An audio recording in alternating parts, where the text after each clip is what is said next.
வெள்ளாடும் ஒன்றுபட்டு இருக்க முடியுமா? கலைகளும் பயிர்களும் ஒன்றாக வளர்ந்து எல்லாமே ஆகுமா?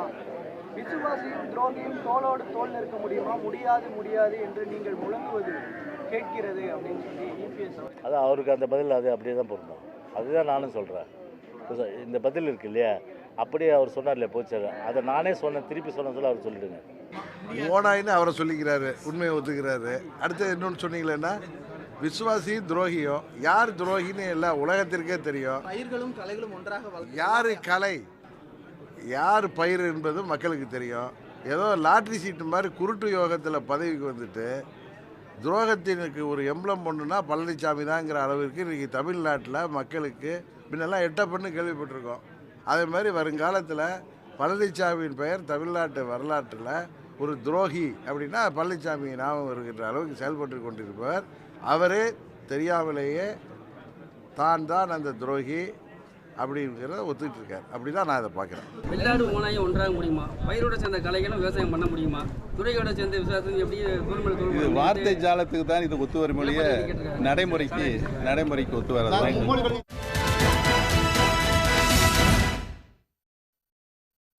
வணக்கம். கேள்விக்களம் நிகழ்ச்சிக்கு உங்களை வரவேற்கிறோம். இது மக்களின் மேடை.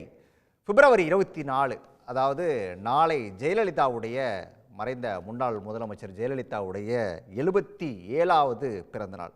இந்த பிறந்தநாளை ஒட்டி எடப்பாடி பழனிசாமி, அதிமுகவுடைய பொதுச் செயலாளர் எடப்பாடி பழனிசாமி தொண்டர்களுக்கு ஒரு கடிதம் எழுதுறாரு. அந்த கடிதத்தில் மிக முக்கியமான ஒரு விஷயத்தை சொல்கிறாரு. ஓனாயும் வெள்ளாடும் ஒன்றுபட்டு இருக்க முடியுமா? கலைகளும் பயிர்களும் ஒன்றாக வளர்ந்து வெள்ளாமையாகுமா? விசுவாசியும் துரோகியும் தோளோடு தோல் நிற்க முடியுமா? முடியாது முடியாது அப்படின்னு சொல்கிறாரு. அதாவது சசிகலாவையும் ஓபிஎஸ்ஸையும் மறைமுகமாக சுட்டி காட்டி அந்த கடிதத்தில் எடப்பாடி பழனிசாமி குறிப்பிட்டிருக்காரு அப்படிங்கிறது தான் வாதம். இதுக்கெல்லாம் பதில் சொல்கிறாரு. உடனடியாக இதை பற்றி டிடிவி தினகரன்ட்ட கேட்கும்போது, துரோகத்தை பற்றி எடப்பாடி பழனிசாமி பேசலாமா? துரோகத்துடைய மொத்த உருவமே எடப்பாடி பழனிசாமி தான் அப்படின்னு சொல்லி டிடிவி தினகரன் அதுக்கு பதில் சொல்லியிருக்காரு. இன்னொரு பக்கம் இது தொடர்பாக ஓபிஎஸ்ட்டை கேட்கும்போது அவரும் சொல்கிறாரு, இதெல்லாம் வார்த்தை ஜாலம்தான், ஆனால் நடைமுறைக்கு ஒத்து வராது அப்படிங்கிறது ஓபிஎஸ் உடைய கருத்தாக இருக்குது. அணிகள் ஒன்று சேரப்போகுது, அதாவது அதிமுக ஒன்றிணைய போது, இணைப்புக்கான காலமும் நேரமும் கூடி வந்துகிட்டு இருக்கு அப்படின்லாம் சொல்லி பேசிகிட்டு இருந்த சமயத்தில் தான் இந்த இணைப்புக்கு ஒரு ஃபுல் ஸ்டாப் வச்ச மாதிரி இப்படி ஒரு கடிதத்தை எழுதியிருக்காரு எடப்பாடி பழனிசாமி. ஜெயலலிதாவுடைய 77வது பிறந்தநாள், அடுத்து அதிமுகவில் என்ன நடக்க போகுது அப்படிங்கிறது ஒரு மிக முக்கியமான கேள்வி அந்த நேரத்தில் இருக்குது. இது தொடர்பாக தான் கேள்விக்களம் நிகழ்ச்சியில் விரிவாக பேசியிருக்கோம். விவாதத்தில் பங்கேற்க அரசியல் விமர்சகர் ஐயநாதன், டிடிவியுடைய ஆதரவாளர் முருகானந்தம், ஓபிஎஸ் உடைய ஆதரவாளர் நாஞ்சில் கோலப்பன், இவர்களோடு மார்க்சிஸ்ட் கம்யூனிஸ்ட் கட்சியிலிருந்து மதுக்கூர் ராமலிங்கம், அரசியல் விமர்சகர் பொங்கலூர் மணிகண்டன். அனைவருக்கும் வணக்கம். ஐயநாதன் சார்ட்டதே நிகழ்ச்சியை தொடங்கிடலாம் அப்படின்னு நினைக்கிறேன். ஆட்டுக்குட்டியும், அதாவது ஓனாயும் ஆட்டுக்குட்டியும் கேள்விப்பட்டிருக்கோம். எடப்பாடி இன்னும் கொஞ்சம் குறிப்பாகவே சொல்கிறாரு, ஓனாயும் வெள்ளாடும் அப்படின்னு சொல்லி. ஓனாயும் வெள்ளாடும் முதல்ல ஒன்றுபட்டு இருக்க முடியுமா சார்? உங்கள் பார்வை என்ன? இப்படியெல்லாம் ஒரு கட்சியினுடைய தலைவர் தன்னோடு இருந்த தோழமையோடு இருந்து கட்சியை நடத்தின முதன்மை தலைவர்களை வைத்து விமர்சிக்கிறது அப்படின்றது அடிப்படையில் முதல்ல நாகரிகமற்ற செயல். இன்னொன்று அடிப்படையற்ற ஒரு விமர்சனம். நீங்களும் திரு ஓ பன்னீர்செல்வம் இணைந்து இணை ஒருங்கிணைப்பாளர் அப்படின்ற பேரில் அனைத்து இந்திய அண்ணா திராவிட முன்னேற்ற கழகத்தை சில காலம் ஒன்றா கொண்டு போயிருக்கீங்க. அதுக்கப்புறம் நீங்கள் பிரிஞ்சதற்கான காரணம் நீங்கள் எதையோ சொன்னீங்க, பல காரணங்களை சொன்னீங்க. ஒரு ஏன் எடுக்கணும், ஒற்றை தலைமைக்கான அவசியம் என்ன அப்படின்றது. முதல்ல ஒற்றை தலைமை இருக்கும்போது அந்த தலைமையை தூக்கிறதுக்கு 2 பேரும் ஒன்றா சேர்ந்தீங்க. அதுக்கப்புறம் 2 பேரும் ஒன்றா சேர்த்துட்ட உடனே மறுபடியும் அவரை நீக்கிட்ட உடனே, சசிகலா அம்மையாரை நீக்கிட்ட உடனே உங்களுக்குள்ள ஒற்றை தலைமை மறுபடியும் வருது. இப்படியெல்லாம் நீங்கள் பேசுனது எல்லாமே என்னென்னா, கட்சியினுடைய தொண்டர்கள், கட்சியினுடைய நிர்வாகிகள் தொண்டர்களை தாண்டி அஇஅதிமுகவினுடைய பல லட்சக்கணக்கான தொண்டர்கள் மத்தியில் எப்படிப்பட்ட ஒரு அதிருப்தி ஏற்பட்டுச்சு அப்படின்றதுக்கு ஒரே அத்தாட்சி என்னென்னா, செல்வி ஜெயலலிதா இறக்கும் பொழுது இருந்த அந்த 42-43 விழுக்காடு ஓட்டு இன்றைக்கி பாதியாக குறைஞ்சிருக்கிறது தான் அதுக்கான அத்தாட்சி. நீங்கள் கட்சி நடத்திய விதம், நீங்கள் இந்த அண்ணா திராவிட முன்னேற்ற கழகத்தினுடைய எதிர்காலத்திற்காக நீங்கள் கையாண்ட விதம், இதுக்கெல்லாம் எப்படியாப்பட்ட ஒரு வீழ்ச்சி கட்சிக்கு கொடுத்துருக்குது அப்படின்றதுக்கு இதெல்லாம் தான் அத்தாட்சி. இன்றைக்கி எக்ஸிஸ்டென்ஷியல் த்ரெட் அப்படின்னு சொல்லுவாங்க, இருப்புக்கே ஒரு பெரிய அச்சுறுத்தல் அப்படின்ற ஒரு நிலையில் இருக்கக்கூடிய கட்சி அஇஅதிமுக. அது எந்த பிரிவாக இருந்தாலும் சரி, இந்த கட்சி பல சோதனைகளை சந்தித்திருக்குது ஒரு கட்சியும் அப்படின்றது வேற. அதுவும் அஇஅதிமுக அப்படிலாம் சந்திச்சிருக்குதான். ஆனால் இந்த மாதிரி அதனுடைய இருப்புக்கே ஒரு சவால். இன்றைக்கி வந்துட்டு எப்படி ஆகிப்போச்சு அஇஅதிமுகனா, நிதர்சனமாக எல்லாருக்குமே தெரியும். எதிர்காலத்தில் ஒரு வலிமையான ஒரு கூட்டணி அமைஞ்சால் மட்டுமே மிக வலிமையான அதாவது ஒரு 15% ஓட்டு வங்கி இருக்கக்கூடிய ஒரு கட்சி, கூடுதலாக இன்னொரு 5-6% ஓட்டு இருக்கக்கூடிய சில கட்சிகள் இவங்களாம் வந்து இணைஞ்சி ஒன்றாகி ஒரு மெகா கூட்டணி வைத்தால் தவிர அண்ணா திராவிட முன்னேற்ற கழகத்தின் தலைமையிலான ஒரு கூட்டணி பாதி வெற்றி அப்படின்ற ஒரு இடத்துக்கு கூட நெருங்க முடியாது. அப்படியாப்பட்ட அளவிற்கு இன்றைக்கி பலவீனப்பட்டிருக்கிறத ஒரு அஇஅதிமுக தொண்டராக, ஏன் நான் சொல்லக்கூடியது வந்துட்டு என்ன அப்படின்னம்னா, திரு எம்ஜிஆர் அவர்கள் வந்துட்டு இருந்தபோது, அந்த கட்சியில் இருந்தபோது அவங்கக்கிட்ட நீங்கள் கேட்டு பாருங்கள். நான் பேரை குறிப்பிடலாம், ஆனால் வேண்டாம். நான் கட்சிக்கு வெளியில் இருக்கிற ஒரு பத்திரிகையாளர். உங்கள் கட்சியை பற்றி நான் வந்துட்டு ரொம்ப சொன்னால் ஒருவேளை உங்களுக்கு கோபம் கூட வரும். நான் சொல்கிற வார்த்தையை மட்டும் எடுத்துக்கோங்க, எக்ஸிஸ்டென்ஷியல் த்ரெட். நான் ஏன் அதை சொல்கிறேன் அப்படின்னம்னா, உங்களுக்கு என்ன அக்கறைன்னு கூட கேட்பாங்க. இந்த தமிழ்நாட்டினுடைய உரிமை அப்படின்னு ஒன்று வரும்பொழுது, இந்த மாநிலத்தினுடைய மொழி உரிமை, மற்ற பொருளாதார உரிமைகள் எதுவாக இருந்தாலும் சரி, அதிலெல்லாம் வந்துட்டு ஒரு நேரத்தில் வந்துட்டு வலிமையாக நின்ன ஒரு ஆளுங்கட்சியாக எதிர்கட்சியாக நின்ன ஒரு கட்சி அனைத்து இந்திய அண்ணா திராவிட முன்னேற்ற கழகம். ஸோ அப்படிப்பட்ட ஒரு கட்சி இன்றைக்கி இப்படிப்பட்ட பலவீனமாக இருக்கிறதுக்கு நீங்கள் ஒரு முக்கிய காரணம் திரு எடப்பாடி பழனிசாமி அவர்களே. நீங்கள் ஒரு முக்கிய காரணம். இந்த மக்களவைத் தேர்தலுக்கு தோல்விக்கு பிறகு இந்த கட்சியை வந்துட்டு வெற்றி தோல்வியை சந்திக்கிறதுங்கிறது வெற்றி தோல்வியை சந்திக்கிறது வேற, டெபாசிட் எல்லாம். ஐயா, நான் சில உதாரணங்களெல்லாம் சொல்கிறேன். இப்போ அஇஅதிமுகவை பற்றி ஒரு விமர்சனமாக திரு அண்ணாமலை அவர்கள் தமிழ்நாடு பாஜக தலைவர் சொல்கிறார் அப்படின்னோம்னா, அந்த விமர்சனத்தில் அவர் சொன்னார் தென் மாநிலத்தில் இருக்காது அப்படின்னு, தென் மாவட்டங்களில் இருக்காதுன்னு சொன்னது நிரூபணம் வச்சா இல்லையா? திருச்சிக்கு பிறகு நீங்கள் பாருங்கள், அஇஅதிமுக 3வது இடம். நாம் தமிழருக்கும் அஇஅதிமுக ஓட்டு வங்கிக்கும் ரொம்ப நெக் டு நெக் ரேஸ் தான் கீழே. சரி, அந்த மாதிரி ஒரு இடம். யார் ஜெயித்தது? இப்போ நீங்கள் அஇஅதிமுக, நீங்கள் வேட்பாளரை போடுறீங்க, அவர் நிற்கிறாரு ராமநாதபுரத்தில், யார்? பன்னீர்செல்வம் நிற்கிறாரு. அவர் 3.5 லட்சம் ஓட்டை வாங்குறாரு, 2வது இடத்துக்கு போயிடுறாரு. உங்கள் வேட்பாளர் எங்கே போய் நின்னாரு? இந்தாண்ட டிடி திராவிடங்கிற உங்களுடைய வார்த்தையில் வந்துட்டு அவங்களாம் ஓனாயா, நீங்கள் வெள்ளாடா ஏதோ ஒன்று வச்சுக்கோங்க. அவர் எவ்வளோ ஓட்டு வாங்கினார், அடுத்தபடியாக இந்த இடத்துல என்ன ஆச்சு? சரி, அங்கே தான் அந்த மாதிரி. இந்தாண்ட நீங்கள் எடுத்துக்கோங்க, வேலூரில் எப்பொழுதாவது அஇஅதிமுக வெறும் 10% ஓட்டை வாங்கி தோற்றுருக்குது பார்த்துருக்கீங்களா? பதிவான வாக்குகளில் 52% திராவிட முன்னேற்ற கழக வேட்பாளர், 36% வாக்குகள் திரு சண்முகம் அவர்கள். 10% ஓட்டை வாங்கி தோக்குது. இப்படிப்பட்ட ஒரு இதை வந்து வீழ்ச்சி, இது தோல்வின்னு சொல்லுவீங்களா வீழ்ச்சின்னு சொல்லுவீங்களா?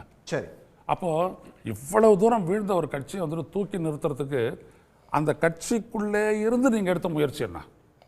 ரைட். அப்போ உங்களுடைய பலம் குறைஞ்சிக்கிட்டே போச்சு. அது இல்லாத இன்றைக்கி நீங்கள் பார்த்தீங்கன்னா அஇஅதிமுகவில் ஒரு கணிசமான ஒரு வாக்கு வங்கி, பெண்களுடைய வாக்கு வங்கி அப்படியே இன்றைக்கி வந்துட்டு தமிழ்நாடு முதலமைச்சர் மு க ஸ்டாலினுடைய திட்டங்களால் கவரப்பட்டு அங்கே நிற்குது. இது ரொம்ப முக்கியமான ஒரு காரணி. அவங்க ஒத்துக்கிறாங்களோ இல்லையோ, அது காரணி. இப்படிப்பட்ட ஒரு சூழலில் நீங்கள் வந்துட்டு இந்த இதுக்கான ப்ரெஷர் வந்துட்டு உள்ளே கூட கட்சிக்குள்ளேருந்து வரும்பொழுது நீங்கள் வந்துட்டு ஓனாயி வெள்ளாடு வெள்ளாமை இப்படியெல்லாம் பேசுகிறது வந்துட்டு சரியானது. அதாவது நிதர்சனத்தை நான் நிராகரிக்கிறேன். நிதர்சனத்தை நிராகரித்த கட்சி வந்துட்டு கட்சி அல்லது தலைமை வந்துட்டு நிலைத்ததில்லை. சரி, இது ரொம்ப முக்கியமானது. பேசுவோம். மதுக்கூர் ராமலிங்கத்தோட பார்வையை நான் கேட்க நினைக்கிறேன். ஓனாயும் வெள்ளாடும் ஒன்றுபட்டு இருக்க முடியுமா அப்படிங்கிற ஒரு கேள்வியை முன் வச்சு இந்த அணிகள் இணைப்பு வந்து எல்லாம் ஒன்று சேர்ந்து நிற்கலாம் அப்படிங்கிறதுக்கான அந்த முயற்சி, அதுக்கெல்லாம் எடப்பாடி ஒரு ஃபுல் ஸ்டாப் வச்சுட்டாரு அப்படின்னு சொல்லி தான் பார்க்கணும். இது எப்படி இருக்கும், இதனோட போக்கு அப்படிங்கிறது எப்படி போகும்? இல்லை, சிவகங்கை சீமை படத்தில் கண்ணதாசன் அவர்கள் கவியரசர் ஒரு வசனம் எழுதியிருப்பார். நேரமும் காலமும் மாறும்போது தியாகி துரோகியாவான், துரோகி தியாகியாவான். ஒரு காலத்தில் துரோகின்னு சொல்லப்பட்டவங்க, அதாவது விடுதலை போராட்டத்துக்கு முன்னால் துரோகின்னு சொன்னவங்கலாம் பின்னால் தியாகியானாங்க, தியாகி துரோகியானாங்க அர்த்தத்தில் அவர் எழுதியிருப்பார். இப்போ நமக்கு என்ன குழப்பம் இருக்குன்னா, இதில் ஐயநாதன் அவர்கள் கூட சொன்னாங்க, இதில் யார் வந்து இப்படியெல்லாம் கூட இருந்தவங்களையே ஓனாயின்னு சொல்லலாமா? அதற்கு பதில் சொல்கிற திரு டிடிவி தினகரன் அவர்கள் என்ன சொல்கிறாங்க? இதே தான் சொல்கிறாங்க. எட்டப்பன் என்று எதிர்காலத்தில் வரலாறு எழுதப்படும். என்ன ஒரு பெரிய கஷ்டம்னா, ஜெயலலிதா அம்மையாருடைய 77வது பிறந்த நாள் நாளைக்கு கொண்டாடப்படுகிற நிலையில் எம்ஜிஆர் அவர்களுடைய மறைவை தொடர்ந்து அதிமுக 2 பிரிவானது. அவர் தான் வந்து இரண்டையும் இணைத்து அதிமுகவை வெற்றி படிக்கட்டை நோக்கி அழைத்து சென்றார். அவருடைய 77வது பிறந்த நாளை 3 அல்லது 4 பிரிவுகளாக சேர்ந்து தான் நாளைக்கு அவருடைய முன்னாள் விசுவாசிகள், அதாவது அதிமுக கொண்டாட இருக்கிறது என்பது அந்த கட்சியினுடைய ஒரு அவலமான நிலை. இதில் இவர்களுக்குள்ளேயே ஓநாயை தேடுவதை விட, இவர் அவரையும் அவர் இவரையும் சொல்வதை விட, இந்த ஒட்டுமொத்த ஆட்டையும் அடித்து தின்றுவிடலாம் என்று ஒரு ஓநாய் முயல்கிறது. அந்த ஓநாய்க்கு ஒத்தாசையாகத்தான் அதிமுக ஒருங்கிணைய வேண்டும், பாஜகவோடு கூட்டணி வைக்க வேண்டும் என்று சிலர் சொல்கிறார்கள். இவங்க எல்லாருமே புரிஞ்சுக்க வேண்டியது, ஓநாய் இந்த கூட்டத்தில் இல்லை, இந்த ஆட்டு மந்தையை ஒரு ஓநாய் அவர்கள்தான் பிரித்து விட்டார்கள், அவர்கள்தான் சேர்த்து.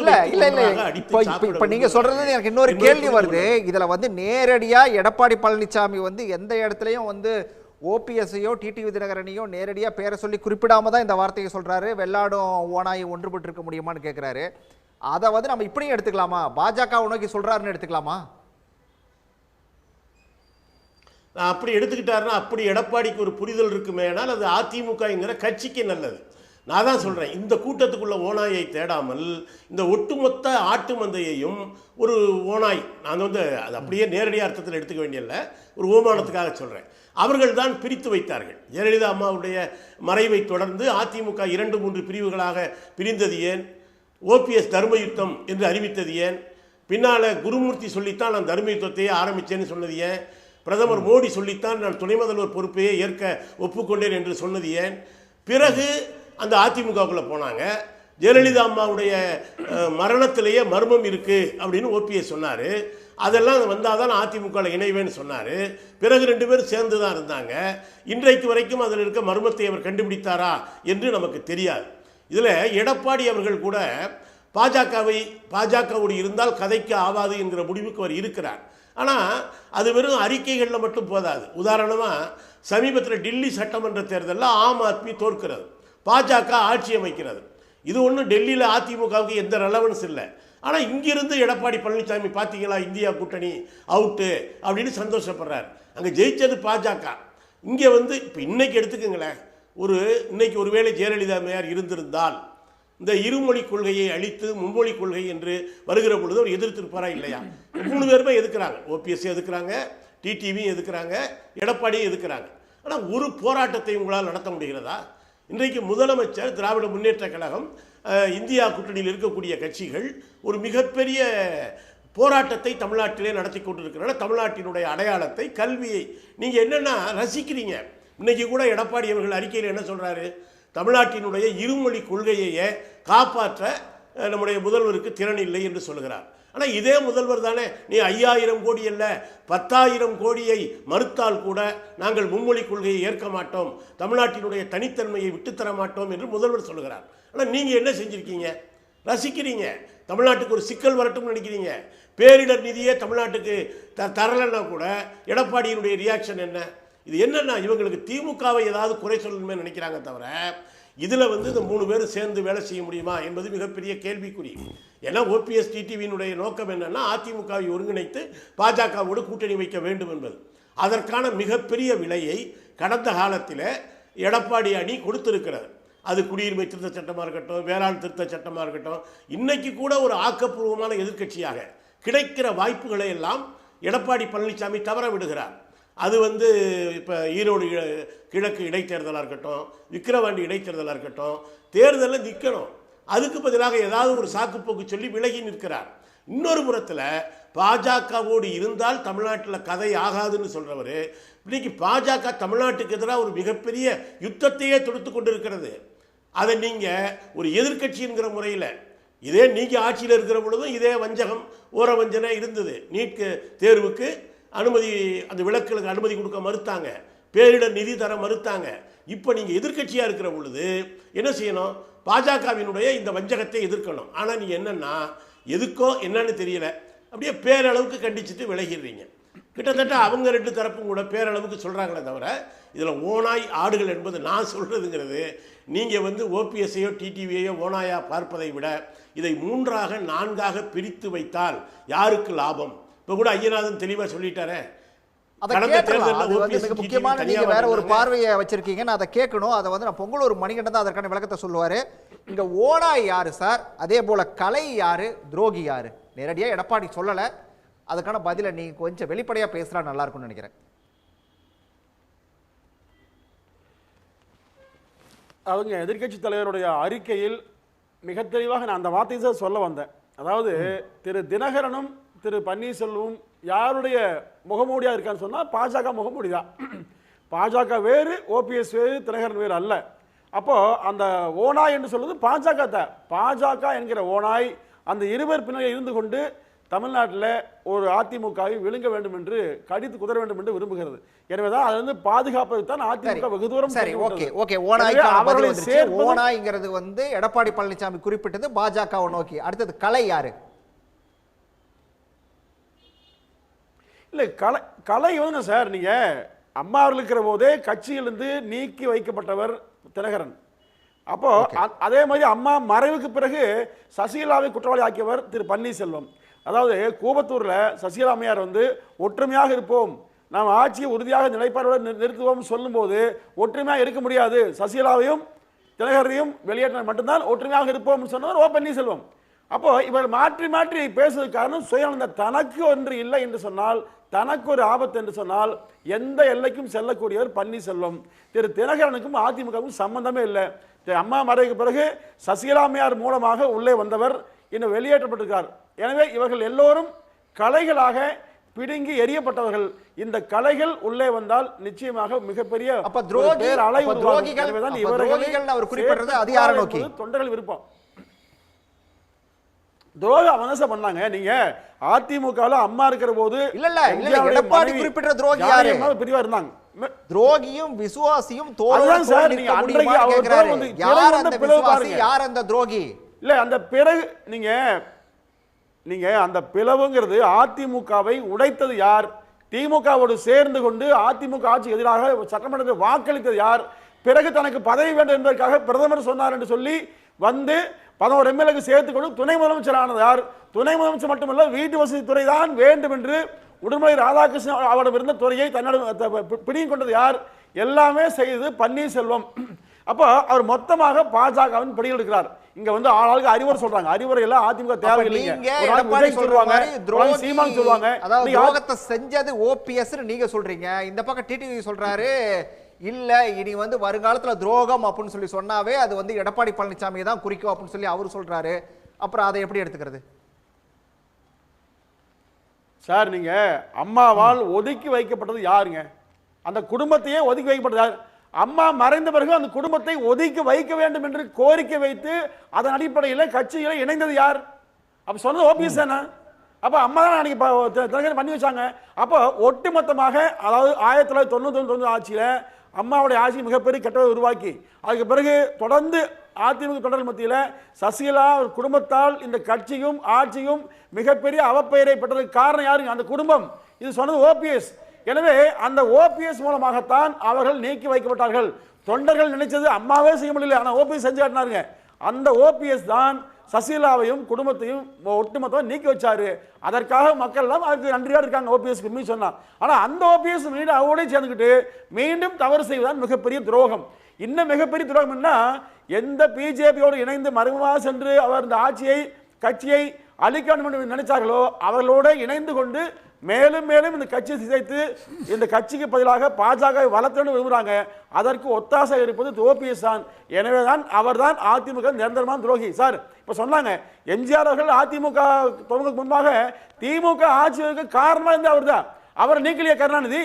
அவர் நீக்கிவிட்டு மிக கடுமையாக கேவலமாக கருணாநிதி பேசலையா? அப்போ இன்னைக்கு என்ன ஓபிஎஸ் பேச கோவப்படுறீங்க?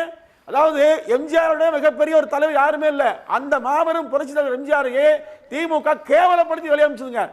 மலையாளின்னு சொல்லிச்சு, கூத்தாடின்னு சொல்லிச்சு, இன்னும் சொல்லக்கூடிய பேரெல்லாம் சொன்னாங்க, தமிழனே சொன்னாங்க. அப்போ அப்படிலாம் சொன்னவங்க இன்னைக்கு ஓபிஎஸ் மட்டும் ஏன் கோபப்படுது? இந்த ஓபிஎஸ் மூலமாக தமிழ்நாட்டில் அதிமுக சின்னாவனமாகும் என்று பாஜக நினைத்தது. அதை முறியடித்து அதிமுகவை எவராலும் அணைக்க முடியாது என்று எடப்பாடியார் ஒற்றை தலைமுறை நிரூபித்தார். ஓட்டு குறைஞ்சது, சதவீதம் கவலையில் சார். முதல்ல அதிமுக அவர் வந்து 2 வருஷம் ஆச்சுங்க. அதை அடுத்தடுத்து ரெண்டே பேசலாம். ரெண்டு இல்ல, இல்ல, வருஷத்துல இல்ல, இல்ல, இல்ல, அந்த மிகப்பெரிய வாக்கு சதவீதத்தை தேர்தலை பத்தி நான் சந்திக்கிறார். அடுத்தடுத்து பேசலாம், வந்துடுறேன். இல்ல இல்ல நீங்க வச்ச அந்த வாதத்துக்கான பதில் நான் வந்து இல்ல சார், சில கோலப்பட்டு சந்திச்சது கேட்கிறேன். நான் கோலப்பட்டு வரேன், வரேன், எடப்பாடியார் வந்து இல்ல, 10 இல்ல, ஆண்டுகளுக்கு எடப்பாடி குறுகிய Right. காலத்தில் கட்சியை நிர்மாணித்திருக்காத உண்மைங்க. சரி, ஓகே ஓகே ஓகே. அதாவது எடப்பாடி மறைமுகமா சொன்னாலும் சொல்லுங்க, கூட துரோகி, ஓனாய் இது எல்லாமே ஓபிஎஸ் தான் அப்படின்னு சொல்லி மணிகண்டன் வந்து வெளிப்படையாவே சொல்றாரு. என்ன சார் பதில் இதுக்கு? தரங்கட்ட மனிதர்களின் தகாத வார்த்தைகளை வந்து நம்ம புறந்தள்ளிட்டு தான் போகணும் சார்.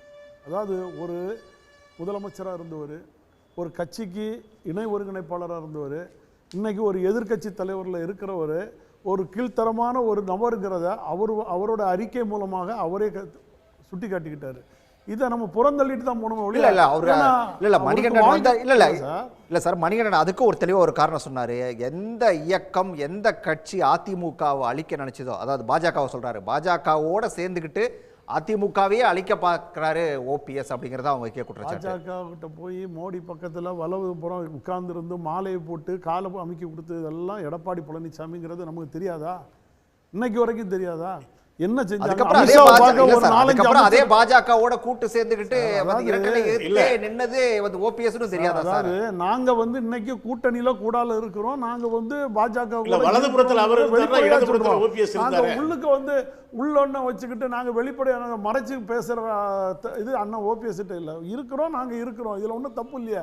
பாஜக கூட கூட்டணி வைக்காத எந்த கட்சி இருக்கு? காங்கிரஸ் கம்யூனிஸ்ட் தள்ளி நீங்க யோசிச்சு பாருங்க.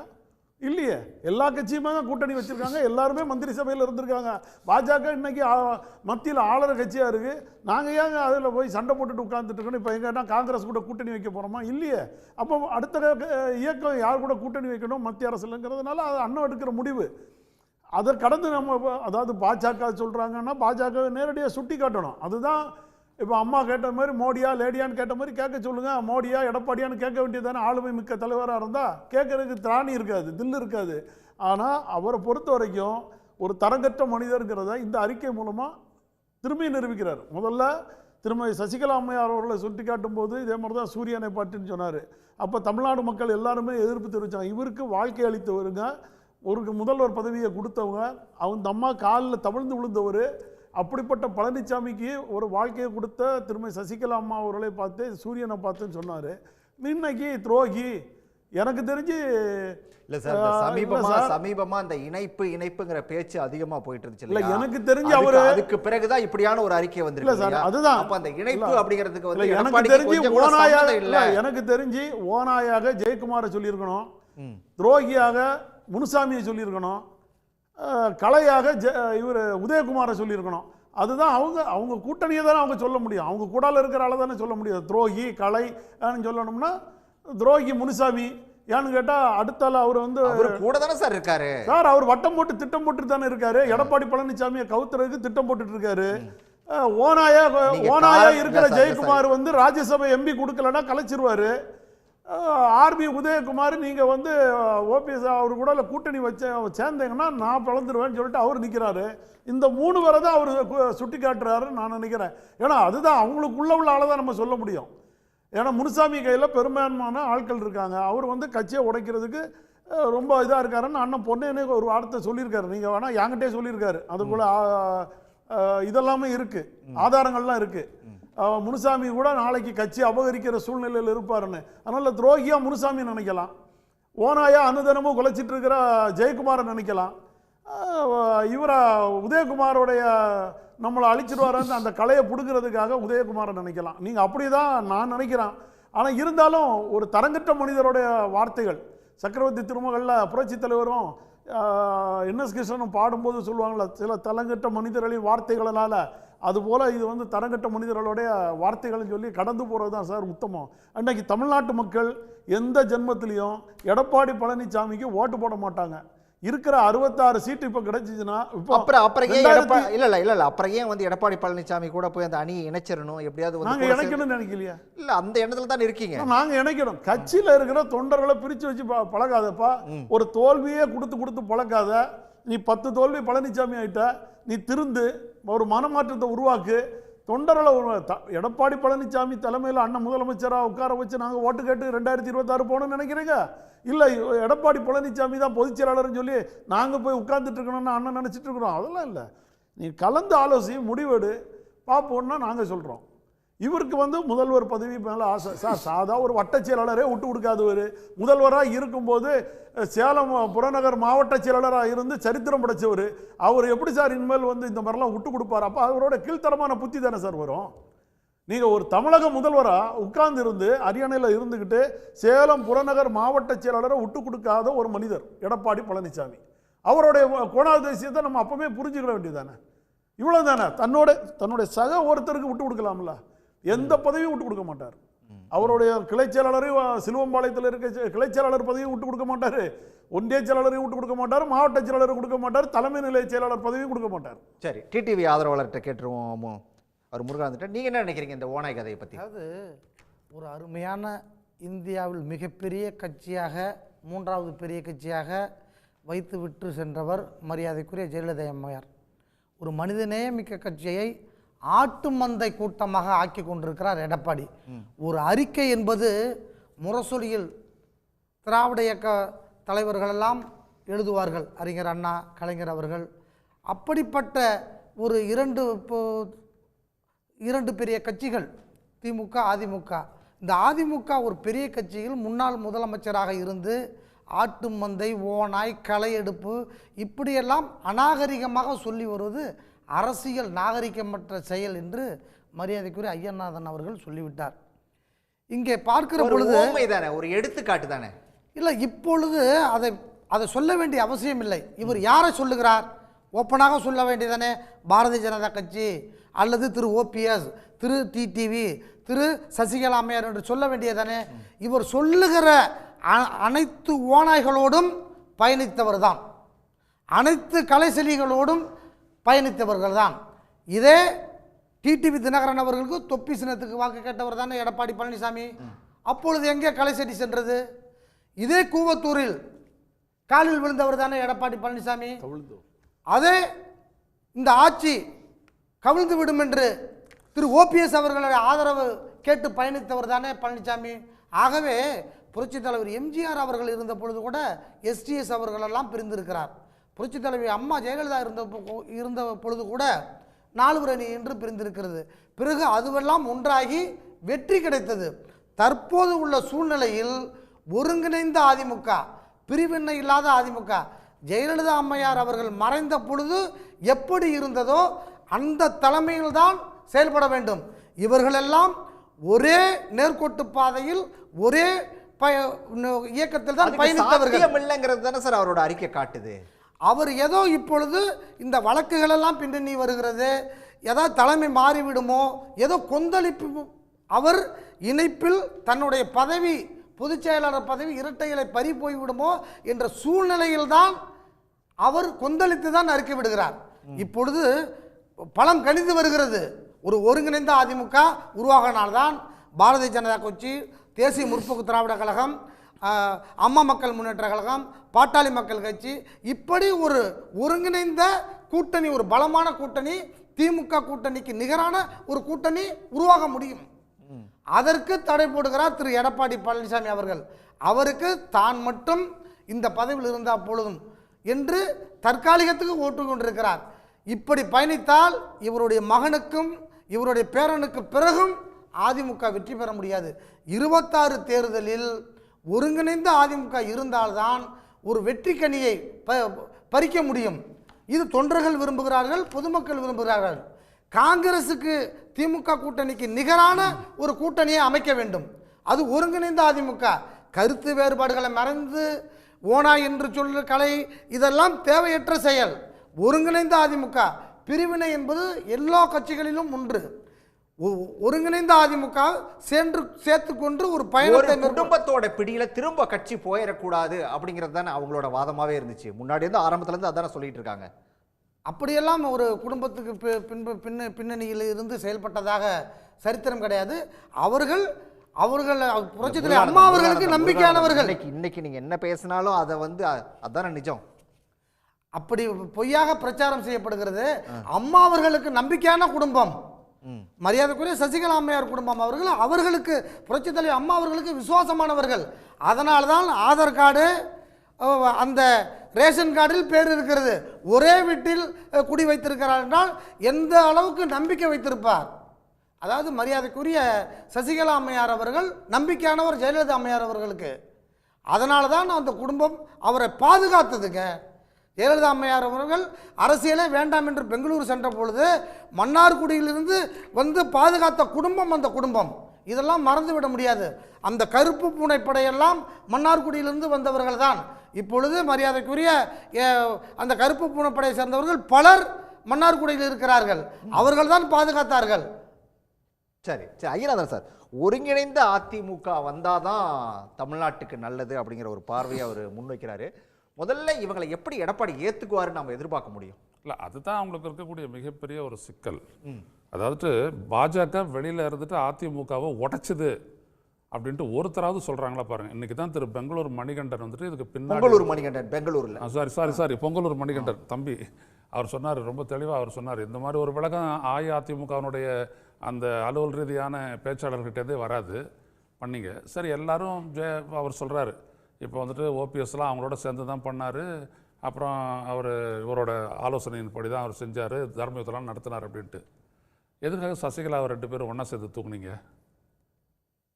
அதுக்கான காரணம் என்ன? உங்கள் கட்சியை எடுத்தாந்துட்டு உங்களை தலைவராக தேர்ந்தெடுத்து முதல்வராக ஆக்கி சட்டமன்ற கட்சி தலைவராக ஆக்கி முதல்வராக்கி எல்லாம் பலப்படுத்தி வச்சவங்களையே அவங்க தூக்கக்கூடிய நெசசிட்டி வந்துட்டு எடப்பாடிக்கு எங்கேருந்து வந்துச்சு? அது சொல்லுங்கள். அப்போது நீங்கள் என்ன அப்படின்னம்னா நீங்கள் துரோகம் அப்படின்னு சொல்லிட்டு சாதாரணப்படும். அதனால தான் சொல்ல நாகரிகமற்றது அப்படின்ட்டு அப்போது நான் சொன்னேன். அதுவும் இதே சன் நியூஸில் நடந்த விவாதத்திலே கூட நான் சொன்னேன், இது தவறு, நீங்கள் போகக்கூடிய அரசியல் பாதை தவறு, மக்களுக்கு எதுவுமே தெரியாது, அதிகாரத்தை வச்சுக்கிட்டு எது வேணாலும் பண்ணலாம், பண்ணிவிட்டு நம்ம சரி பண்ணிக்கலாம் அப்படின்னு நீங்கள் கட்சி அளவில் முடிவெடுத்தீங்கன்னா கூட அது மக்கள் மத்தியில் எடுபடாது அப்படின்ட்டு சில ஆண்டுகளுக்கு முன்னாடியே இது தொடர்பான விவாதத்தில் இதே சன் தொலைக்காட்சியாக இப்போ சொன்னேன். அதுதான் இன்றைக்கி வந்து நடந்துட்டு இருக்குது. உங்கள் கட்சியினுடைய சரிவுக்கு காரணம் என்னென்னா எதிர்கட்சியோ இல்லை மற்றதோ அப்படி இல்லை. இன்றைக்கி அதிருப்தி வாக்குகளை நீங்கள் பெறக்கூடிய அளவிற்கு கூட அஇஅதிமுக இன்றைக்கி இல்லை. அந்த அளவுக்கு பலவீனப்பட்டு தான் போயிருக்கு. அப்போ உங்களுக்கு இருக்கக்கூடிய ஒரே ஆப்ஷன் பலப்படுத்தணும். பலப்படுத்த எடப்பாடி பழனிசாமி அவர்கள் தயாராக இல்லை. காரணம் என்ன நினைக்கிறாரு அப்படின்னோம்னா, இந்த பதவி போய்டும்னு நினைக்கிறாரு. இவங்க எல்லாம் உள்ளே கூட்டுட்டு வந்துடுவாங்க அப்படின்னா பலம் பெற்று எதிரணிகள் பலம் பெறக்கூடிய வாய்ப்பெல்லாம் இருக்குது அப்படின்னு நினைக்கிறாரு. அதுதான் அவருடைய பெரிய ஒரு சிக்கல், இப்போ இருக்கக்கூடிய ஒரு சிக்கல். இங்கே எதில் பெரிய இதுலன்னா அதிமுகவினுடைய இருப்பு, ஒரு பலமான ஒரு கட்சி, தமிழ்நாட்டினுடைய ஒரு பலமான எதிர்கட்சி, ஆளுங்கட்சி ஆகக்கூடிய ஒரு பொட்டன்ஷியல், ஒரு திறனுள்ள ஒரு கட்சி இன்றைக்கி வந்துட்டு பலவீனப்பட்டு எந்த அளவுக்கு நிற்குது அப்படின்னோம்னா, சில கட்சிகள் வந்துட்டு பலப்படுத்தாமல் அதால் வெல்ல முடியாது அப்படின்ற அளவுக்கு வந்து நிற்குது. இதுதான் இப்போ வந்துட்டு பார்க்கணும். கூட்டணிக்கு போகிறதுனால ஒன்றும் பலவீனம்லாம் அப்படிலாம் சொல்ல வரல. ஆனால் ஓரளவுக்கு கணிசமான வாக்குகள், அதுதான் நான் வந்து மக்களவை தேர்தலில் நடந்த உதாரணத்தை நான் சொன்னேன். 7 தொகுதிகளில் டெபாசிட் இழக்கிறாங்க அப்படின்றதும் சில இடங்கள்லாம் அவங்க வாங்கின வாக்கு சதவீதம். இப்போ எந்த கொங்கு மண்டலத்திலேருந்து அதிகபட்ச சட்டப்பேரவை உறுப்பினர்களை கொண்டு வந்திருக்கிறீங்களோ அந்த இடத்துல இருக்கக்கூடிய கோவை நாடாளுமன்றத்தில் நடந்த தேர்தலில் உங்களுடைய அண்ணா திராவிட முன்னேற்ற கழகத்தினுடைய வேட்பாளரை விட 2 மடங்கு வாக்குகளை வந்துட்டு பெற்றிருக்கிறாரு அண்ணாமலை. இது சாத்தியமா? அண்ணா திராவிட முன்னேற்ற கழக தொண்டர்கள் இந்த நிகழ்ச்சியை கேட்பாங்க. நான் ஒரு பத்திரிகையாளனா அரசியல் செயல்பாட்டெல்லாம் நான் கேட்குறேன், இது சாத்தியமா? இது நடக்குமா? அப்போ என்ன நடக்குது உங்கள் கட்சிக்குள்ளே? அது உங்கள் கட்சியினுடைய பெரிய ஸ்டால்வார்ட் அங்கேருந்து தான் செயல்படுறாரு அப்படின்றீங்க நீங்கள் இல்லையா? வேலுமணிலாம் அங்கேருந்து தானே செயல்படுறாங்க. அப்போ என்ன ஆச்சு? அப்போ உங்களுடைய கட்சி சிதறுண்டு கிடக்குது. ஆனால் அந்த சிதறடித்த கட்சியை எதிர்த்து நீங்கள் ஒரு குரல் கொடுக்கக்கூடிய அளவு கூட உங்களுக்கு வந்துட்டு ஒரு திறமை இல்லை, திராணி இல்லை. பாஜகவோட போகக்கூடாது அப்படின்றதுக்கான அடிப்படை காரணம் சொன்ன ஒரே தலைவர் செங்கோட்டையன் தான். உங்களோட நாங்கள் கூட்டணி வச்சா ஒவ்வொரு சட்டப்பேரவை தொகுதிகளுக்கும் 40,000-50,000 ஓட்டு சிறுபான்மையினர் ஓட்டை நாங்கள் இழக்கிறோம், பெரிய இழப்பு தான் எங்களுக்கு ஏற்படுதுன்ட்டு இதற்கு முன்னாடி நடந்த ஈரோடு கிழக்கு சட்டப்பேரவை தேர்தலுக்கு பிறகு அந்த தோல்விக்கான காரணத்தை பற்றி சொன்னபோது அவர் சொன்னவர்.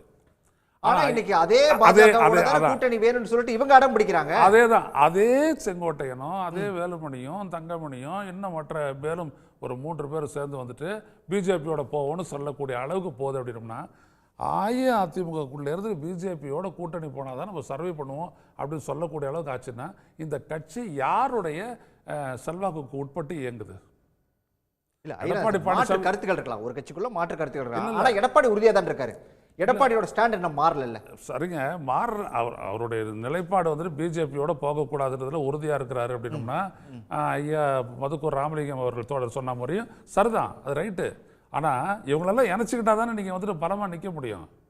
இல்லாட்டி அதானே பெரிய ஓனாயி அடிச்சு கொதறி தூக்கி உங்களை செதறடிச்சுட்டு போனதெல்லாம் வெளியில இணைச்சிக்கிட்டா டிடிவி தினகரன் சொல்றாரு இந்த கூட்டணியில தான் இருக்கணும், பாஜகவுடைய கூட்டணியில தான் சொல்லிருக்காரு. ஓபிஎஸும் அதே கருத்தை தான் வலியுறுத்திட்டு இருக்காரு. இல்ல இவங்க ரெண்டு பேரும் சொல்ல, மற்றவர்களுடைய கருத்துக்கள்லாம் எடுத்துக்கங்க, தொண்டர்களை எடுத்துக்கங்க.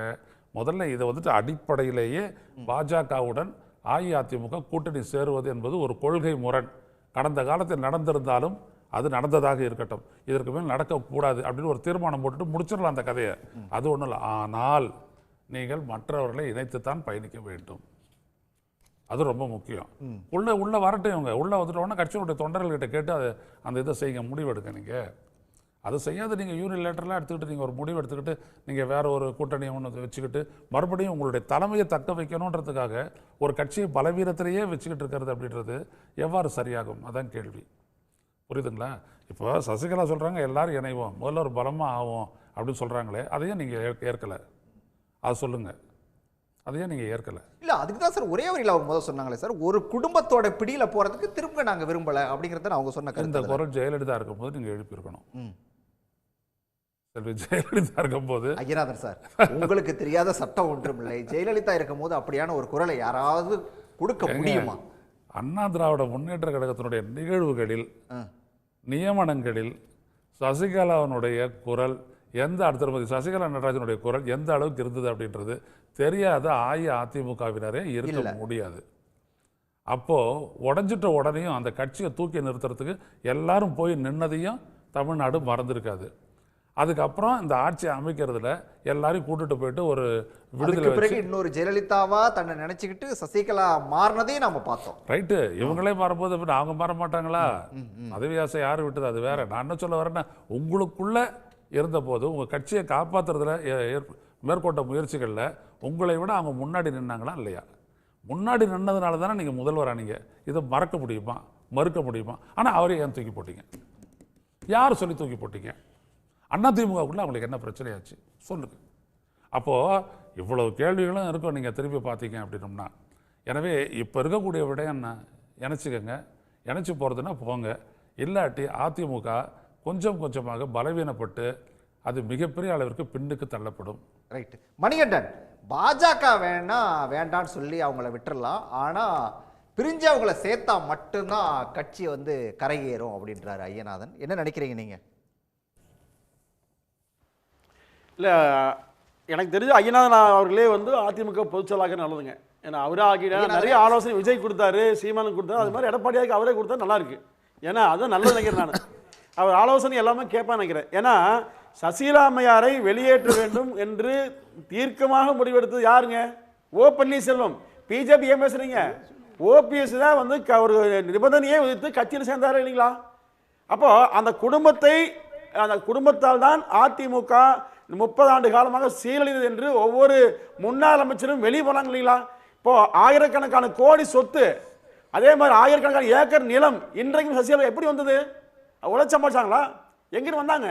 அப்போ எல்லாமே அம்மாவை ஏமாற்றி அம்மாவுக்கு பின்னால் திரைமறையில் இருந்து கொண்டு அம்மாவுக்கு தெரியாமல் ஒரு அரசியல் நடத்தின காரணத்தினால தான் அம்மா மறைஞ்ச உடனேயே அம்மா மாதிரி கொண்டை போடுறது, அம்மா மாதிரி ட்ரெஸ் பண்ணுறது, அம்மா மாதிரி மேக்கப் பண்ணி, அம்மா மாதிரி காரில் ஏறி அம்மாவாகவே தன்னை நினைத்து கொண்டு அரசியலில் அதிமுகவில் தன்னை நிலைப்படுத்திக் கொள்ள விரும்பினார். தொண்டர்கள் கொதித்து போனாங்க. அது ஓபிஎஸ் ஆர்மியில் தான், மறுக்க முடியாது. அந்த ஓபிஎஸ் ஆல் நீக்கப்பட்டவர் சசிகலா. இது ஐயா தெரியாதுங்களா? அது இதுக்கு யார் காரணம்ங்க? கட்சி ஏன் யார் சேர்த்தா? என்ன காரணம்? பலகீனப்படுது சொன்னீங்கன்னா சார், இது இருங்க சார், முடிச்சிடுறேன். ஒரே ஒரு விஷயம் குறுக்கிடுறாரு மணிகண்டன். ஐயநாதன் ஒரே ஒரு செகண்ட் குறுக்கிடுறாரு. இதே மணிகண்டன் திரு டிடிவி தினகரன் பின்னால் நின்றதை நான் பார்த்திருக்கிறேன். இதே நீங்கள் நின்று இருக்கிறீர்கள். உங்களுக்கு அதிமுக நான் வரலாறு நிக்கவே என்ன இல்லைங்க தெரியும்? பாருங்க. நானெல்லாம் நீங்க எந்த கட்சியில இருந்து வந்தவர்கள்? உங்களுக்கு அதிமுக என்ன தொடர்பு? துரோகி. அரசியல் விமர்சகராக பேசுங்கள். எடப்பாடியை குறித்து திருமதி சசிகலா அம்மையாருக்கு எதிராகவோ எடப்பாடி ஆதரவாக பேசக்கூடாது. விமர்சகர் என்றால் மரியாதைக்குரிய ஐயநாதன் அவர்களை போட்டு பேசுங்கள். அதாவது அன்றைக்கு எதற்காக பூவத்தூரில் காலில் விழுந்தார்? அதற்கு பதில் சொல்லுங்கள். மற்றவர்களே ஏற்கனவே நீங்கள் நேசிக்கக்கூடிய பொதுச் செயலாளர் எதற்காக பூவத்தூரில் காலில் விழுந்தார்? விளக்கம் சொல்லுங்க. சரியாக திரு மணிகண்டன் அவர்களே, திரு மணிகண்டன் அவர்களே, எதற்காக பூவத்தூரில் காலில் விழுந்தார்? அதிமுகவை அழித்து கோடிக்கணக்கில் அவருக்கு அதிமுகவுக்கு என்ன தொடர்பு? சார் நான் பேசுறேன், அவர் பேசுங்க சார். ஒண்ணா நான் பேச சார் சார் பாருங்க, நான் பேச பேசிட்டு எதற்கு தொப்பிக்கு ஓட்டு கேட்டார் எடப்பாடி பழனிசாமி முதலமைச்சராக இருந்த பொழுது?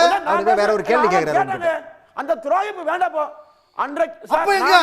அப்ப எங்க புத்தி போனது? அப்ப எங்க அறிவு இல்லையா?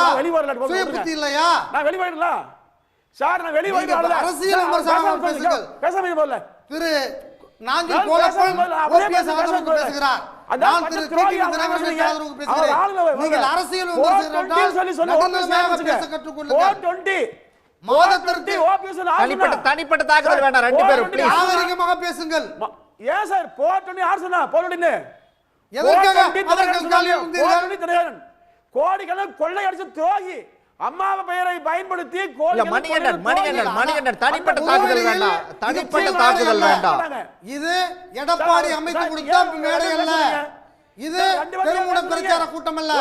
நாகரிகமாக பேச கற்றுக்கொள்ளுங்கள். உண்மையாக கண்டிக்கிறேன். ஒரு ஒரு ஊடகத்தில் எப்படி பேச வேண்டும் என்று பயிற்சி எடுத்துட்டு வாருங்கள். எங்கேயாவது மாஸ் மீடியா படிச்சுட்டு வாங்க. என்ன ஜர்னலிசம் படிச்சுட்டு வாங்க. மாசத்திற்கு ஒரு கட்சி உங்களுடைய வரலாறு சொல்லுங்க. இல்ல முருகானந்தம் நீங்கள் தனிப்பட்ட தாக்குதல் வேண்டாம். தனிப்பட்ட தாக்குதல் வேண்டாம். மாபெரும் துரோகி சார். ஒண்ணா நான் பேசுறேன், அந்த ஆள் பேச சொல்லுங்க, அவ்வளவுதான். இப்படி பேசுங்க, நான் பேசுறேன் சார். ஒண்ணா நான் பேசுறேன், அவர் பேசுங்க, அவ்வளவுதான். நான் பேசுறேன். எதற்காக துரோகி காலில் விழுந்தார்? எதற்காக துரோகிக்கு தொப்பி சின்னத்துக்கு வாக்கு கேட்டார்? நடிப்பா? அந்த துரோகி சுயநலமா? அந்த துரோகி ஏசாரிங்கப்பா. எடப்பாடி ஆகல ஏசாரிங்கப்பா. நீங்க ஓகே தானே? ஆட்சி புடிங்க தைரியம் தான். தைரியம் தான் ஜெயிக்கலாம் சார். உங்க உண்மையான ஆண்மையா இருந்தா நீ ஜெயிச்சு வைக்கலாம். உங்களால ஒரு இடத்துல ஜெயிக்க முடியாது. டெபாசிட் முழுசா போச்சு. ஞாபகம் வச்சுங்க. எத்தனை தேர்தல்ல எடப்பாடி பழனிசாமி அவர்கள் பொதுச் செயலாளர் ஏமாத்தினீங்க. அந்த குடும்பத்தை தமிழ்நாட்டு மக்கள் ஏற்க மாட்டாங்க. ஈரோடு கிழக்கு தொகுதியில் நிக்க வக்கில்ல, தகுதி இல்ல, திராணி இல்ல, திறமை இல்லை. அம்மாவை கொன்ற குடும்பம். மாநகராட்சியில் தோல்வி, உள்ளாட்சி தேர்தலில் தோல்வி, கொன்றாங்கன்னு சொல்லி இதே நிலைமை நீடித்தால் 26லும் தோல்வி. கொன்ற குடும்பம் ஓபிஎஸ் சார். அம்மாவை கொன்ற குடும்பம் சொல்லி சொன்ன ஓபிஎஸ். புரட்சி தலைவர் அம்மாவை கொன்று விட்டு நாடகம் ஆடிய அந்த கும்பலை மக்கள் இன்றைக்கு ஓட ஓட ஞாபகம். எங்க கொலைகாரி அதிமுக உருவாக கொலைகாரின்னு சொல்லி யாருங்க? சசிகலா. சசிகலா வேலைக்காரி, தகவல் சொல்ல வரீங்க. சசிகலா கொலைகாரி, வேலைக்காரி, வீட்டுக்காரி சொல்லி யாருங்க? ஓபிஎஸ். தனிப்பட்ட தாக்குதல் வேண்டாம் சார். தனிப்பட்ட தாக்குதல் வேண்டாம். யாரு? ஓபிஎஸ் ஞாபகம் வச்சுங்க. சரி கேப்போம். ஓபிஎஸ் உடைய ஆதரவாளர் இருக்கார். கேப்போம். சசிகலாவை பத்தி கடுமையான விமர்சனங்கள் அந்த சமயத்துல முன்வச்சாரு. ஓபிஎஸ் தான் அப்படி சொல்லி சொன்னாரு. அம்மாவுடைய கொலைகாரின்னு சொன்னாரு. சரி பேசலாம், இருங்க வரேன். திருப்பி பேசுனீங்க. அந்த ஓபிஎஸ் ஏன் மோசம் பேசுனீங்க? அன்னைக்கு என்ன போச்சு சார்? சசிகலா கொலைகாரி சொன்னாரு. வேலைக்காரி சொன்னாரு. அதே கொஞ்சம் அமைதியா இருங்க. ஏன்னா நீங்கள் இவ்வளோ தூரம் சொன்னீங்களே, அவர் எடப்பாடி பழனிசாமி அவருடைய வார்டிலேயே திமுக தாங்க ஜெயிச்சிருக்கு. அவர் ஜெயிக்கல. நீங்கள் ஏன் போய் உள்ளாட்சி தேர்தல், நாடாளுமன்ற தேர்தல் இதெல்லாம் சொல்கிறீங்க? அவர் சொந்தமாக இருக்கிற வீடு அந்த வார்டிலே திமுக தான் ஜெயிச்சிருக்கு. அவருடைய தோல்வி அது ஒன்று போதுமே. தான் வீட்டுக்கிட்ட இருக்கிறவனே ஓட்டு போடலை. அதுக்கு பிறகு போய் நீங்கள் ஊரில் இருக்க தமிழ்நாட்டில் இருக்கிறவங்கள ஓட்டு போட்டுற போகிறாங்க எடப்பாடி பழனிசாமிக்கு. நீங்கள் இதுக்காக போய் பேசிட்டு இருக்கீங்க. இல்ல கோலப்பன் அவர் கேட்டது அவர் மணிகண்டன் கேட்டது ஓகே ரைட், எடப்பாடி வீக்கா தான் இருக்காரு. அப்படிப்பட்ட வீக்கா இருக்கிற கூட ஏன் நீங்க சேரணும் நீங்க ரெண்டு பேரும் துடிக்கிறீங்க? நினைக்கலையா சார்? நீ கட்சியா நிர்வாகிகளை வச்சுக்கிட்டு பிரிச்சுக்கிட்டு இருக்காப்புல. இப்போ ஒன்றும் இல்லை சார், கூடிய விரைவில் மாறப்போகுது. தேர்தல் ஆணையத்தின் பிரகாரம் ரெட்டை இலை சின்னம் அண்ணன் ஓபிஎஸ் அவர்கள் கைக்கு வரப்போகுது, கட்சி ஒருங்கிணைக்க போகுது, அண்ணன் தான் ஒருங்கிணைப்பாளராக இருக்க போகிறாரு, எடப்பாடி பழனிசாமி காணாமல் போக போகிறாரு. அந்த விரக்தியில் அவரோட பேச்சு வார்த்தைகள், அவருடைய ஆதரவாளர்கள் நீங்கள் நல்லா புரிஞ்சிருக்கலாம். பொங்கலூர் மணிகண்டன், இந்த சேலம் மணிகண்டன், இல்லை அக்னீஸ்வரன், இப்படி ஒரு 5-6 பேர் தான் வருவாங்க. அதாவது அதிமுகன்னு சொல்லி யாரையாவது அவர் வந்து மேடையில் உட்கார வைக்கிறாரா பாருங்க, உட்கார வைக்க மாட்டார். அது கூட ஆள் கிடையாது அவருக்கு. நீங்க நல்லா புரிஞ்சிருங்க. இல்ல யாரு நீங்க வர சொல்லுங்க. அவர் வந்து அதிமுக உறுப்பினர் கிடையாது. இன்னொருத்தர் நான் ஆலோசகரும் போடுவாரு, டெல்லியில போய் நான் அதிமுக உறுப்பினரும் கொடுப்பாரு. இப்படிதான் இருக்காங்களோ ஒழிய எல்லாமே வந்து ஒரு ஒரு ஒரு அதிமுக தொடர்ந்து பேசலாம். உறுப்பினர் சொல்ல சொல்லுங்க, அதிமுக போட சொல்லலாமே. அதனால நான் என்ன சொல்றேன், அந்த அளவுக்கு அவருக்கு ஆள் விடுறதுக்கும் இது கிடையாதுங்க. முதல்ல அவர்கிட்ட ஆள் கிடையாது. ஒரு சிறப்பு விவாதங்கள்ல பேசுறதுக்கு என்ன பேசணுங்கிறது கூட ஆள் கிடையாத ஒரு சூழ்நிலையில் அவர் இருக்கிற சூழ்நிலை. அதனால் கடந்து போயிட்டா. அதனால தான் விமான நிலையத்தில் வரும்போது அண்ணன் ஓபிஎஸ் அவர்கள் எவ்வளோ தெளிவாக பேசினார் பார்த்தீங்களா. தரங்கற்ற மனிதர்களோட வார்த்தைகள், அதாவது வார்த்தை மட்டும்தான் இருக்கு. வடிவேல் போல பில்டிங் ஸ்ட்ராங்கா இருக்க மாதிரி பேஸ்மென்ட் வீக் இல்ல. ஐயனாதன் கூட ஒரு விஷயத்தை குறிப்பிட்டாரு. நாளைக்கு ஏங்க இவரு தரமாங்கனா வீடியோ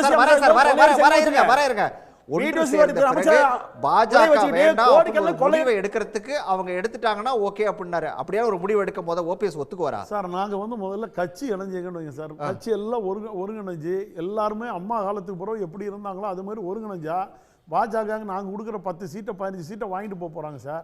இங்க எங்க சார் பாஜக வேண்டாம்னு சொல்லி விட மாட்டீங்க? இல்ல சார், இல்ல அப்பயும் பாஜக வேண்டாம்னு விட மாட்டீங்க. எங்களுக்கு நீங்க நல்லா புரிஞ்சிருங்க. பாஜக இன்னைக்கு தமிழ்நாட்டில் 234 தொகுதியில் ஒரு 20 சட்டமன்றம் ஜெயிக்கிற மாதிரி இருக்கு. எங்களுக்கு கூட்டணி வீகம். நீங்க இப்போ திமுக மட்டும் காங்கிரஸ் வச்சிட்டு இருக்காங்க, விடுதலை சிறுத்தை வச்சிட்டு இருக்காங்க சார். எமர்ஜென்சி கஷ்டப்பட்டவன் ஒரு காலத்துல இருந்து காங்கிரஸ் தெரியும். ஈழத்தமிழர்களுக்கு என்ன கொடும்பாவி, அதையே திமுக வச்சிட்டு இருக்கும் போது நாங்க ஏன் பாஜக கூட போக கூடாதுன்னு அர்த்தம் இருக்கு. பாஜக பாஜக பாஜகன்னு சொல்றீங்க, அதுவும் ஒரு கூட்டணி தர்மம் தான்.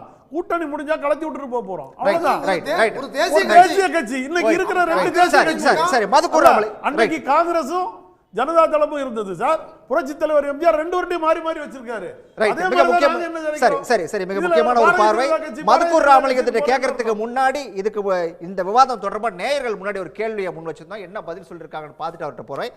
ஓனாயும் வெள்ளாடும் ஒன்றுபட்டு இருக்க முடியுமா, துரோகிகளும் விசுவாகிகளும் ஒன்றிணைந்து பணியாற்ற முடியுமா என எடப்பாடி பழனிசாமி வெளியிட்டிருக்கக்கூடிய அறிக்கை ஓபிஎஸ் சசிகலாவை எச்சரிக்க அப்படின்னு சொல்லி 29% பேரும், இணைப்பு பேச்சுக்கான முற்றுப்புள்ளி அப்படின்னு சொல்லி 46% பேரும், தொண்டர்களை உற்சாகப்படுத்த அப்படின்னு சொல்லி 11% பேரும், நிலைப்பாடு மாறலாம் அப்படின்னு சொல்லி 14% பேர் குறிப்பிட்டிருக்காங்க. இது இணைப்பு பேச்சுக்கான முற்றுப்புள்ளி அப்படின்னு சொல்லி தான் 46% பேர் குறிப்பிடுறாங்க. சார் மதுக்கூர் ராமலிங்கம் சார் ஒரு விஷயத்தை சொல்றாங்க. ஓபிஎஸ் உடைய ஆதரவாளரும் டிடிவி தினகரனுடைய ஆதரவாளரும் குறிப்பிடுறது அப்படிங்கிறது வந்து ஒரு தேசிய கட்சியோட கூட்டணி வச்சுக்கிட்டா என்ன தப்பு, ஒரு 20க்கு மேற்பட்ட தொகுதிகளில் அவங்களுக்கான செல்வாக்கு இருக்குது, நாளைக்கு ஒன்றிணைஞ்சா கூட பாஜக வேணுங்கிறதுல அவங்க உறுதியா இருக்காங்க. அதை எப்படி எடுத்துக்கிறது? இல்லை, அதுக்கு முன்னால் ஒரே ஒரு விஷயம். இந்த அரசியல் விவாதங்களில் சகோதரர்கள் இந்த ஆம்பளை பொம்பளைங்கிற வார்த்தைகளை தயவு செய்து பயன்படுத்தாதீர்கள். ஏன்னா உங்கள் கட்சிக்கு தலைவராக இருந்தவங்களே ஜெயலலிதா அம்மா தான். சசிகலா அம்மாவை பற்றி பேசுகிறீங்க. அப்புறம் ஏன் திடீர்னு சரியான ஆம்பளையாக இருந்தால் பொம்பளையாக இருந்தால் அது பிரச்சனையே கிடையாது. என்ன அரசியல் நிலைப்பாடு, என்ன கருத்தியல் நிலைப்பாடு என்பது தான் முக்கியம். 1. 2வது, இந்த அதிமுக ஒருங்கிணைய வேண்டும் என்று சொல்கிற திரு டிடிவி தினகரன் தரப்பாக இருந்தாலும் சரி, அண்ணன் ஓபிஎஸ் தரப்பாக இருந்தாலும் சரி, அவர் கேட்குறாரு, நீங்கள் வந்து அன்றைக்கி மோடியா லேடியான்னு கேட்டாங்களே, அந்த தைரியம் இன்றைக்கி எடப்பாடி இருக்கா? ஏன் உங்களுக்கு இருக்கா? நீங்கள் கேளுங்க. அன்றைக்கி எடப்பாடி பயப்படுறாருங்க பிஜேபியை பார்த்து, எங்களுக்கு பயம் இல்லைங்க. ஏங்க நீங்கள் என்ன பிஜேபியை பார்த்து இதே அந்த கட்சியினுடைய தலைவர் அண்ணாமலை A1 அக்யூஸ்டுன்னு உங்கள் அம்மாவை சொல்கிறாரு. அதே போல் கழகங்கள் இல்லாத தமிழ்நாடு அப்படின்னு பாஜக சொல்லுது. இந்த அதிமுகவை ஒருங்கிணைத்து அப்படியே சாப்பிட்டு விட வேண்டும் என்று பாஜக விரும்புகிறது. அவர்களுக்கு துணை, நீங்கள் கூட கேட்டீங்கல்ல, மோடி பக்கத்தில் போய் வலது பக்கம் வந்து எடப்பாடி நிற்கலையான, அப்போ இடது பக்கம் நீங்கள் போய் நீங்கள் நிற்கலையான அவர் கேட்க மாட்டாரா? நீ என்னன்னா இந்த சூத்திரதாரியாக இருப்பது பாஜக, இந்த கட்சிகளை மோதவிட வேண்டும் என்று நினைப்பது பாஜக. அவரே சொன்னார், ஏன் அதிமுக இருக்கிற இந்த ரெட்டலையை பறிக்க விரும்புவது யார்? நீ அதிமுக ஒருங்கிணையணும்னு ஒரு பக்கம் சொல்றீங்க, ஆனால் அதிமுக கிட்ட இருந்து ரெட்டலையை பறிக்கணும் அப்படிங்கிற தைரியத்தை ஓபிஎஸ்க்கு கொடுப்பது எது? ஏன்னா இப்போ தேர்தல் ஆணையமே கிட்டத்தட்ட பாஜகவினுடைய தேர்தல் பிரிவாக மாறிவிட்டது. சமீபத்தில் நடந்த தேர்தல் ஆணையர் நியமனத்திலேயே நம்ம பார்த்தோம். இப்போ என்ன பிரச்சனைன்னா, நீங்கள் ஜெயலலிதா அம்மையார் மோடியா லேடியான்னு கேட்டாங்க. அவங்களுடைய மறைவுக்கு பிறகு இந்த சித்து விளையாட்டுகளை பூரா இந்த அணியாக பிரித்து விடுறது பூரா பாஜக தான். அதை நீங்கள் புரிஞ்சுக்கிட்டீங்கன்னா தான் நல்லது. எடப்பாடி அவர்கள் கூட பிஜேபி கூட போவது தமிழ்நாட்டில் தன்னுடைய கட்சிக்கு நல்லது இல்லைன்னு நினைக்கிறாரு. ஆனால் இன்னைக்கு தமிழ்நாட்டில் ஒரு மிகப்பெரிய நெருக்கடி உறுதி காட்டுறதை நம்ம எப்படி எடுத்துக்கிறது? என்ன காரணத்துக்காக அவங்க அதில் ரொம்ப உறுதியா இருக்காங்க?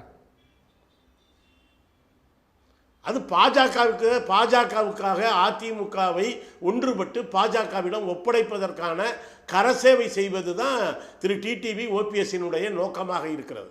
ஆனால் எடப்பாடி அவர்களே கூட பாஜகவோட போனால் அது பலனளிக்காது என்று ஒரு பக்கம் சொல்லிக்கொண்டே மறுபுறத்தில் பாஜகவை சித்தாந்த ரீதியாக நடைமுறை ரீதியாக எதிர்க்க மறுக்கிறார்.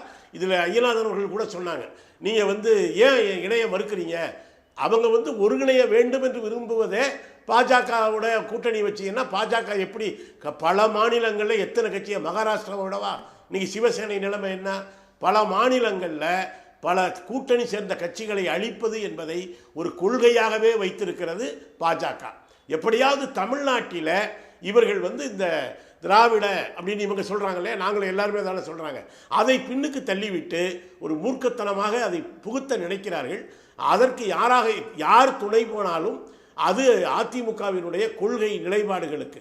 கடந்த காலத்தில் எம்ஜிஆர் அவர்கள் எடுத்த, ஜெயலலிதா அம்மா அவர்கள் எடுத்த, ஜெயலலிதா அம்மா பிஜேபி கூட கூட்டணி வச்சாங்கிறது உண்மை, மதமாற்ற தடை சட்டம் கொண்டு வந்தாங்கிறது உண்மை, ஆடு கோழி பலியிட தடை சட்டம் கொண்டு வந்தாங்கிறது உண்மை. ஆனால் அது எவ்வளவு தமிழ்நாடு ஏற்காது என்பதை புரிந்து கொண்டுதான் அதை விட்டு விலகினார். பிறகு தமிழ்நாட்டில் அவர் செஞ்சார். ஆனால் இன்றைக்கி என்னென்னா, இந்த திரு டிடிவி தரப்பும் திரு ஓபிஎஸ் தரப்பும் இவங்க அதிமுக ஒன்றிணைய வேண்டும் என்று விரும்புவது அதிமுக நலனுக்காக அல்ல, பாஜக நலனுக்காகத்தான் இவர்கள் பேசுகிறார்கள் என்பதிலிருந்து இவங்க தெளிவாக புரிந்து கொள்ள முடிகிறது. அண்ணா ரொம்ப வழக்கமாக கொடுத்தாரு.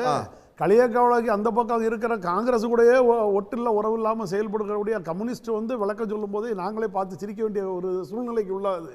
இங்கே கூட்டணி களியக்காவலை தாண்டி கேரளாவில் காங்கிரஸ் இருக்கிறாங்க. இவங்களுடைய என்ன சூழ்நிலைகள்லாம் நம்ம சொல்ல முடியும் சொல்லுங்கள்? பிஜேபிங்கிறது ஒரு கூட்டணி கட்சி.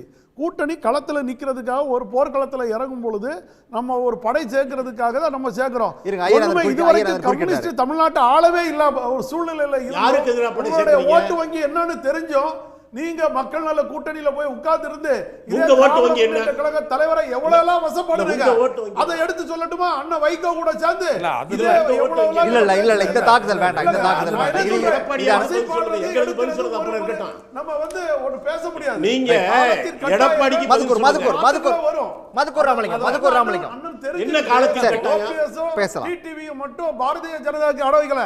எந்த அண்ணா திராவிட முன்னேற்ற கழக தொண்டனும் பாஜக அடிமையா போக மாட்டோம். இது வாழை போல வெட்ட வெட்ட முளைச்சு வந்த ரத்தமாகும் அதிமுக உணர்வு. இது திராவிட இயக்க மண்ணு. நீங்க சொல்ற சிவசேனா கட்சி பேஸ்மெண்ட் என்ன தெரியுமா? இந்துத்துவா. நீங்க திராவிட இயக்கம். நேர குறைவா இருக்கு சார். மதுக்கூர் சுருக்கமா. இல்ல இவ்வளவு பேசுறாருல, உங்க தலைவர் ஓபிஎஸ் தாங்க சொன்னாரு, குருமூர்த்தி சொல்லித்தான் நான் தர்ம யுத்தத்தை துவக்கினேன். வெட்டி போட்டது இல்ல, குருமூர்த்தி சொல்லித்தான் நாங்க RSS மூளையாக இருக்கிற குருமூர்த்தி சொல்லித்தான் துவங்கினேன்னு சொன்னாரு. அவங்க சொல்லித்தான் நான் துணை முதல்வர் பொறுப்பை ஏற்றுக்கொண்டேன்னு சொன்னாரு. அதெல்லாம் சொன்னாரா இல்லையா? அதனாலதான் நீங்க வெளியே வந்த பிறகு உங்களுடைய வாக்கு என்ன?